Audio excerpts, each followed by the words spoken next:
It's been a very hot and dry summer this year, and we've spent most of the season in a drought. But luckily, we've been getting more moisture lately. But, is that enough? Well, you're right. And if you look at the way the weeds in the gardens are growing and the way the grass is recovered, you'd think, yeah, we're out of the woods. The drought is busted and what have you. But if you look at the little small streams, even with the very recent rains, there's hardly any water They're in still there. very low. And, I'd gather to guess that if you dug very far down into the ground, you'd still see a lot of dryness underneath. Sure. And we've been seeing a lot of drought stress on plants lately, too, like on this 9-bark. Yeah, the 9-bark and the hydrangea in front of you, and even this oak tree, you see all that marginal dieback, which is typical. Okay. But it's a good sign that the new growth is looking really good. Right. These have recovered very well.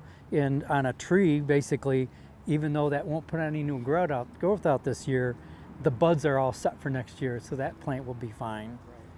So going into fall, though, it's important to make sure that these get enough water, especially if they're newly planted. If newly planted especially, we really want to make sure these things are watered really well. And going into the winter, I'd always tell people, make sure they're wet going into the winter. And before you put that hose away, give things a really good drink. And there's other areas you got to worry about too. Well, underneath a tree, if you plant it underneath a tree canopy, or on the dry side of the house, or if the house has an overhang, you want to be sure to give those a lot of extra water going in the fall. Yeah, those typical dry areas. Yeah. So thank you for joining us. I'm Liz Snyder. And I'm Jim Hoteling, the home gardeners from Hillside Garden Landscaping.